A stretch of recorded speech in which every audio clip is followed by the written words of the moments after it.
Hello বন্ধুরা, কেমন আছো তোমরা সবাই? তো টিনা ব্লগ চ্যানেলে সবাইকে স্বাগত জানাই।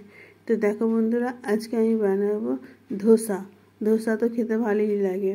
তো আমি সম্পূর্ণ আমার ঘরোয়া পদ্ধতি করেছি। তো তোমরা দেখতে থাকো, আর ভালো লাগলে প্লিজ একটা করে লাইক দিয়ে যেও। আর যারা নতুন বন্ধু দেখছো সাবস্ক্রাইব করে দিও। প্রথমে আমি নিয়ে নিলাম আতপ চাল, তারপর নিয়ে নিলাম রেগুলার ভাত যে চালে খাই সেই চাল, এটা বিউলির ডাল, অরলের ডাল আর সামান্য কটা মেথি একসাথে আমি ভিজিয়ে রাখবো, সারা রাত ভিজিয়ে রাখবো। এবার দেখো সারা রাত আমি ভিজিয়ে রেখে দেবো এটাকে।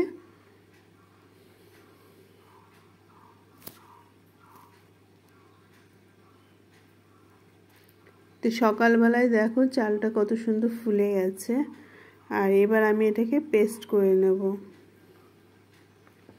তো পেস্ট করার সময় আমি খুব বেশি জল দেবো না, সামান্য একটুখানি দেবো। আর এই দেখো এরকম ঘনত্ব হয়েছে আমার ব্যাটারটা। এইভাবেই আমি রেখে দেবো, এর মধ্যে আলাদা কোনো জল দেবো না। 6-7 ঘন্টার জন্য আমি রেখে দেবো। তো এবার দেখো চাটনি বানানোর জন্য আমি নিয়ে নিয়েছি টমেটো, পেঁয়াজ, কারি পাতা, রসুন, শুকনো লঙ্কা। তো এবার আমি দেখো চাটনিটা বসিয়ে দিচ্ছি। তো প্রথমে দিয়ে দিলাম আমি একটুখানি গোটা সর্ষে, এবার দিয়ে দেবো কারি পাতা, রসুন, শুকনো লঙ্কা একসাথে।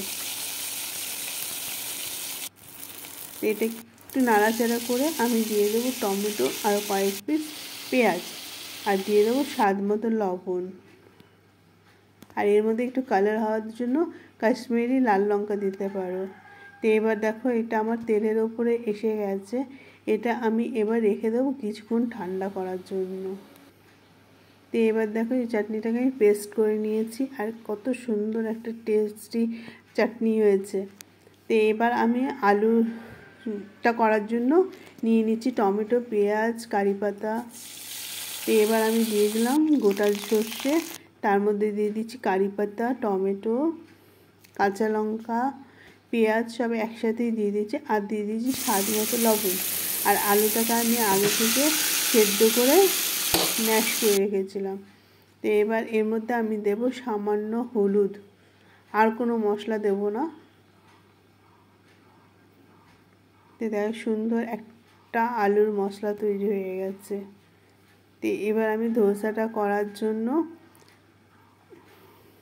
এটা 5-6 ঘন্টা পরে দেখো তার মধ্যে আমি দিয়ে দিচ্ছি সামান্য লবণ, আর দিয়ে দেব কিছুটা চিনি পেস্ট করে। চিনিটা পেস্ট করে দিলে ধোসার কালারটা সুন্দর আসবে।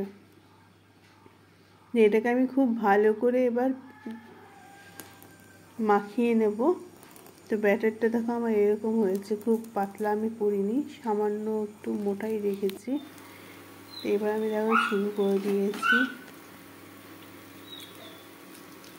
ধোসাটা খুব ক্রিস্পি হয়েছিল, আর খেতেও ভীষণ টেস্টি হয়েছিল।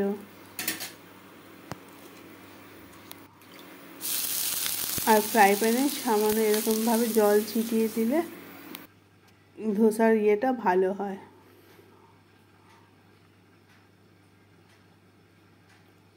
বড় তাওয়া হলে বেশি বড় হবে, কিন্তু আমার যেহেতু ছোট্ট ফ্রাই প্যান ওই জন্য খুব বড় বড় ধোসা হয়নি, কিন্তু হয়েছে ভালো হয়েছে। তো এবার আমি ওপরে একটু তেল মাখিয়ে নিচ্ছি, তাহলে কালারটা আর একটু সুন্দর আসবে, আর ধোসাটা আর একটু ক্রিস্পি হবে।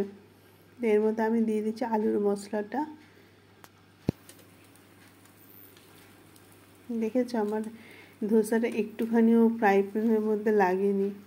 তো আমার ধোসা রেডি।